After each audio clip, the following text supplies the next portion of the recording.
Hello, welcome back to Module 2 of Think and Grow Slim.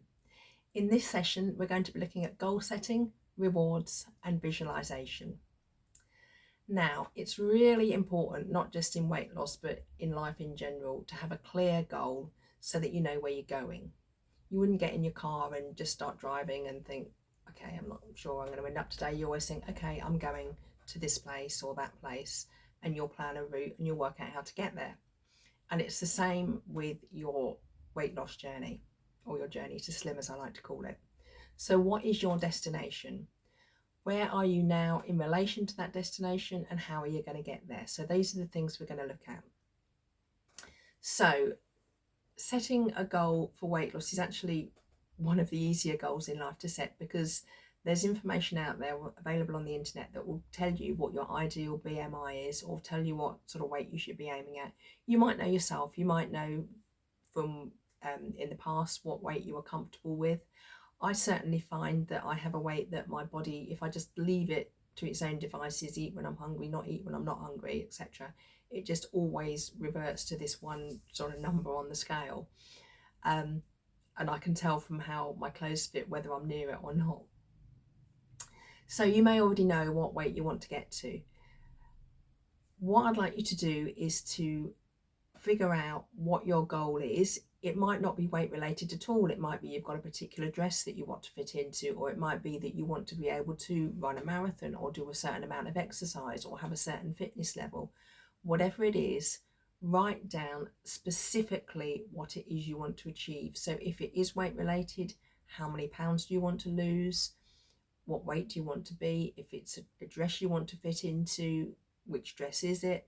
What size clothes? What exercise goal? What fitness goal? Specifically, something that you will know when you get there. So not just, I want to be fitter, because you won't know when you've got there.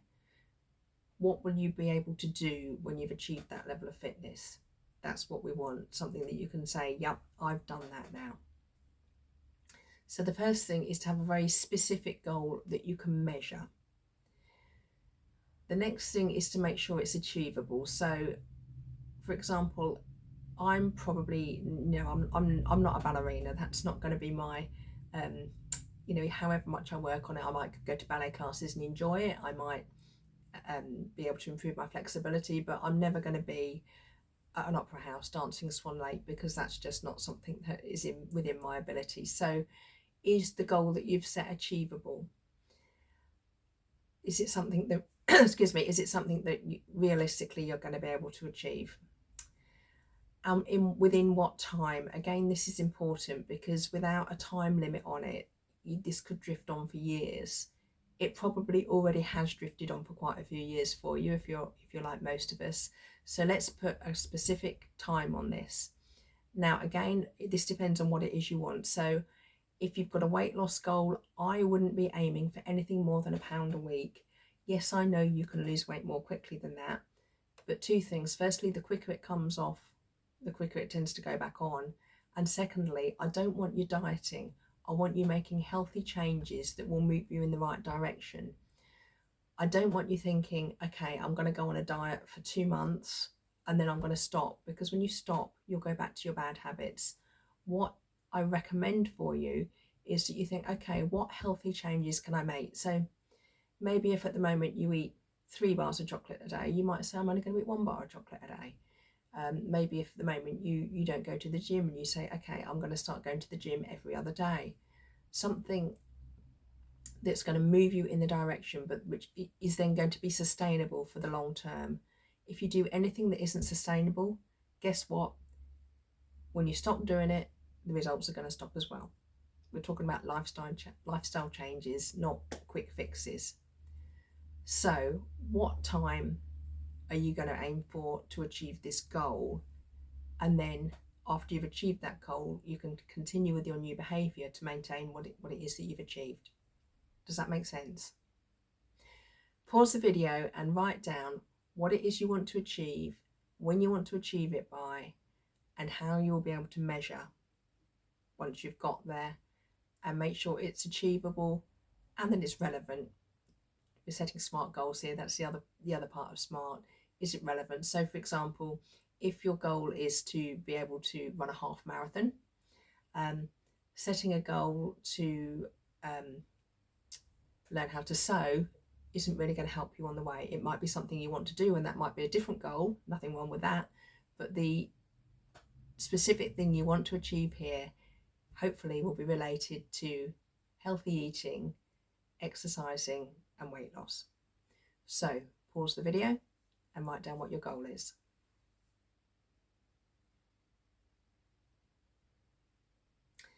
Great, okay, well done. Now, what I'd like you to do next, and write all of this down in your notebook, is think about why it's important to you to make this change. This isn't something that you're doing for somebody else. This is something that you're doing for you. So what difference will it make to you and your life and your daily activities once you've achieved the goal that you've just set? Make a note of that. The next question to answer: how long have you waited already? So how long have you kind of had this goal in your mind and you think, yeah, it'd be nice to be fit, or it'd be nice to be slim, or it'd be nice to be run a marathon, or whatever it is, be nice to wear the dress. How long have you wanted to be able to do that but not been able to because you haven't worked on the goal?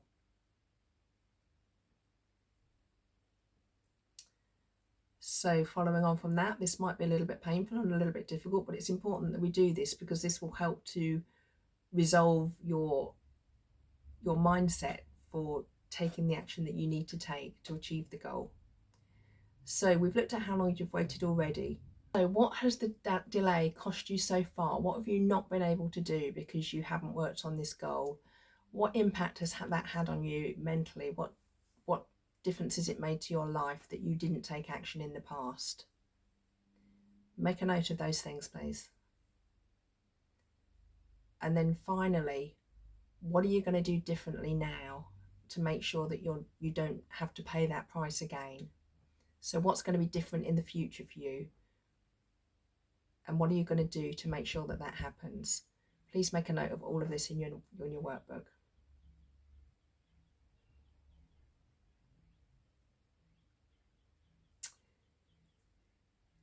Okay, one thing that I will say from my experience and the experience of the people that I've worked with, I'm personally not a fan of jumping on and off the scales. I don't tend to weigh myself very often. I tend to go by how my body feels and how my clothes feel to know whether I'm doing the right thing or not.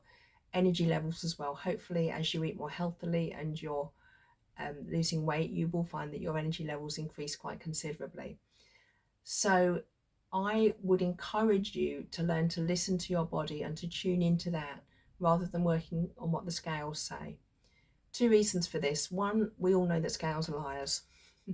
We've all done it. You move the scales along the bathroom floor because you don't get the result that you want, but it could just be how your body is on that day, what time of the month it is, maybe you had a particularly big or particularly light meal the next day. There's all sorts of reasons why the scales might not accurately reflect what's going on in your body, and that can be so discouraging. If you've gone a week and you've done everything right, you've worked hard, maybe you've converted some of your fat into muscle weighs more, that might be why the scales didn't go down, but you step on them and you're waiting for your reward and you don't get it, and it's so disappointing, it's so disheartening. I don't want you to experience that. If you were tuned into your body, you would know that you could feel the difference in the changes. You would know that your skin's getting clearer, your energy's getting higher, your muscles are getting more toned, you can walk upstairs more easily. You will notice those things. That's what I want you to be listening to. Now, obviously, it's up to you, it's your choice, but I just know too many people who have given up on the way when things were going right, but because the scales didn't say the right thing, they ended up just getting disillusioned and thinking, oh, what's the point? I'm just going to eat what I want anyway because it doesn't make any difference. And that is really sad because they were getting the results, they just didn't see it in the way they wanted to see it. Also, I touched on there that if you are exercising and building up your strength and building up your muscle, because muscle is leaner than fat, you will be getting more toned and more sculpted, but not necessarily noticing that the weight's going down because as the muscle mass is increasing. So again, just keep that in mind while you're deciding whether you want to weigh yourself or not. Okay, so we've set the goal, we've looked at why it's important to you, we've looked at the cost of not taking action. So now it's time to take some action. Now, it's up to you what you want to do and how you want to do it. And obviously you may have, your goal may not be a slimming goal, it may have an exercise goal or a fitness goal. So you probably already know what you need to do, but there's so much information out there now on the internet, social media, books, magazines. Choose a healthy eating plan that works for you. Personally, I like Deliciously Ella. I find that really works for me, but that suits me. Maybe it won't suit you. It needs to fit in with your lifestyle. So for example, I have seen diet plans in the past that involve having to have a cooked meal at lunchtime.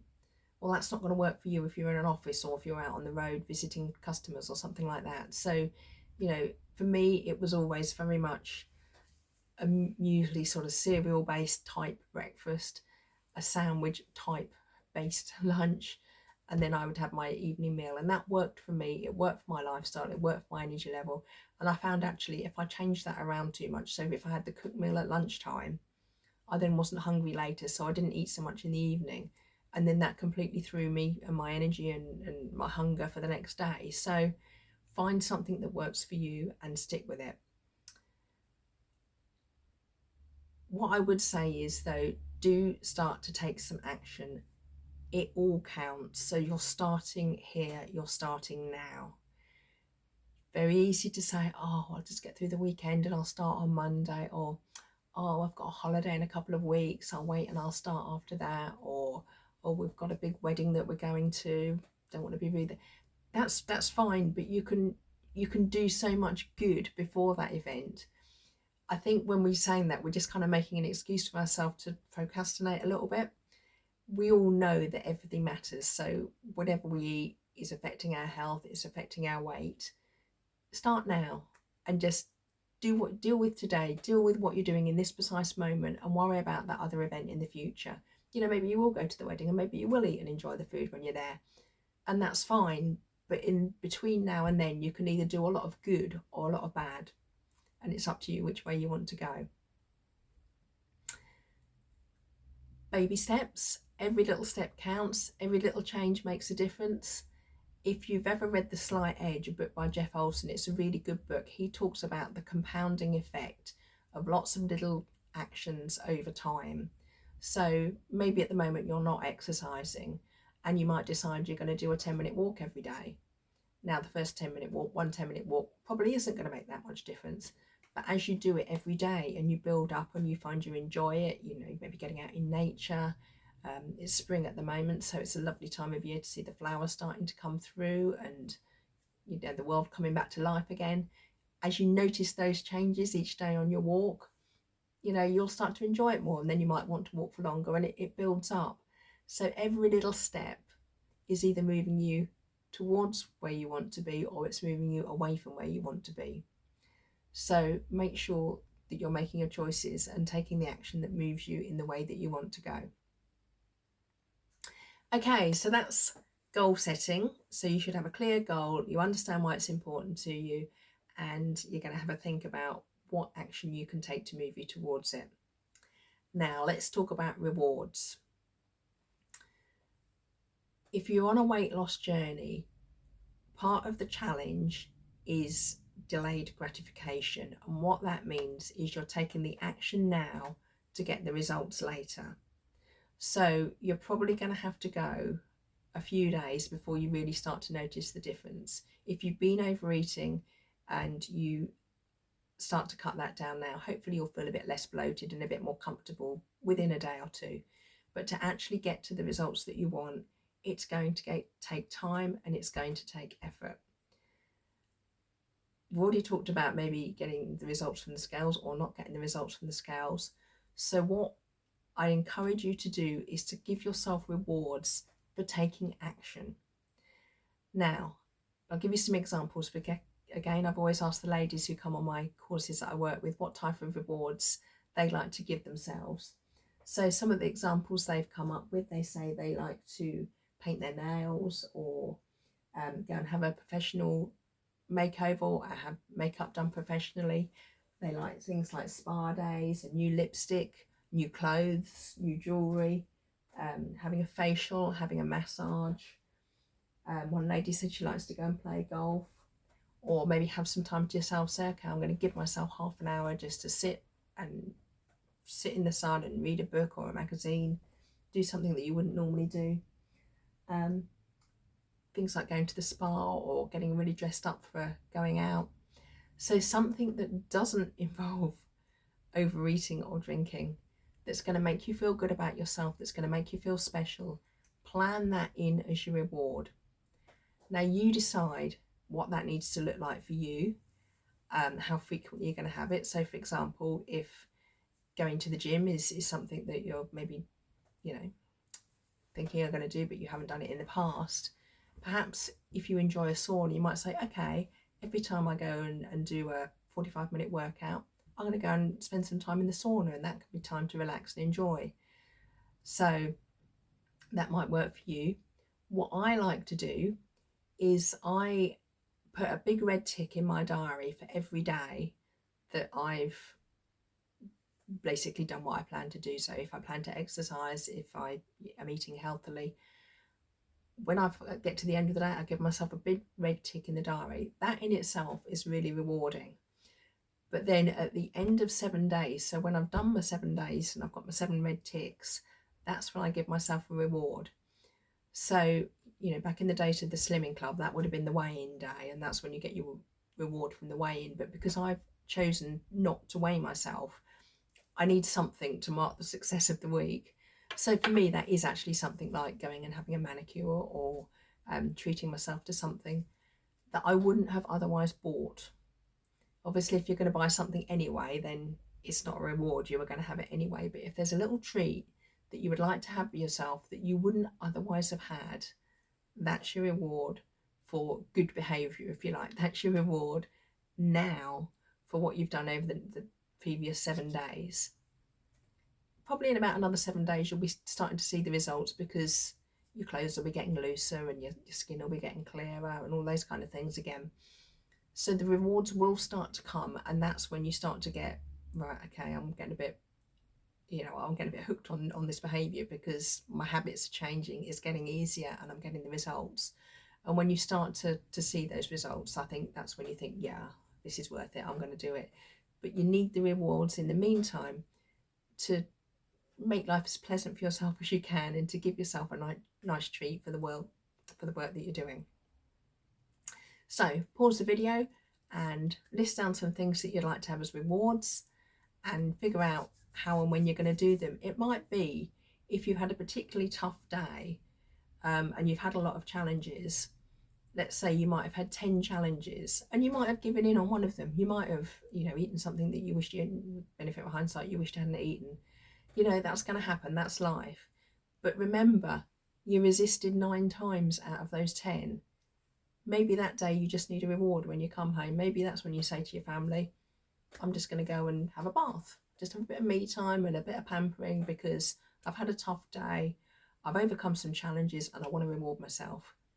So pause the video and write down some things that you'd like to have rewards. So this, again, you're building a toolkit when you've had some challenges and you need to have something nice. This is when you can look in your book and think, do you know what, I'm going to do that, I'm going to book that manicure, I'm going to buy that dress that I saw, or whatever it is. So pause the video and make some notes now.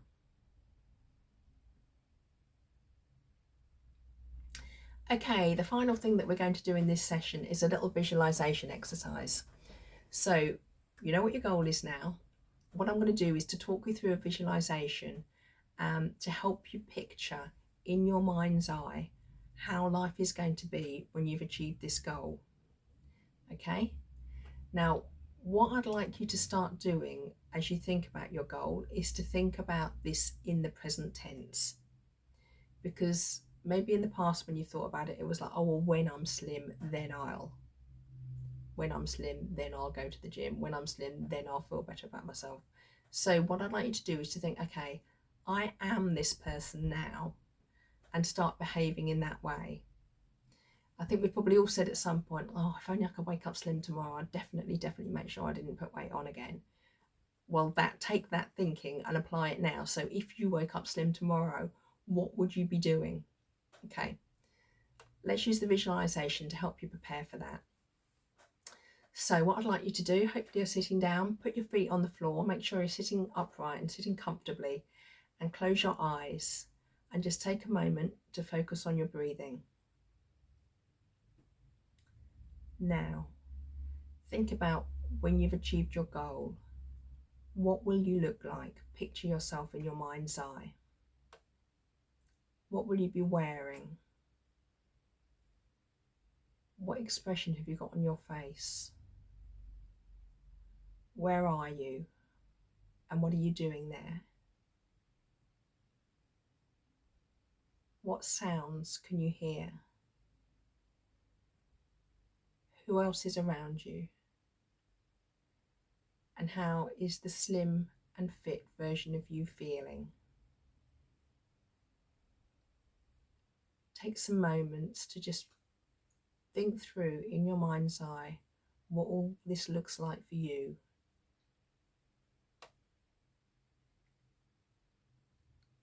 And when you're ready, open your eyes and note all of this down in your book.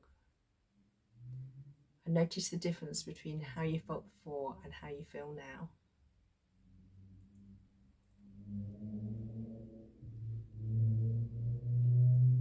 Okay, well done.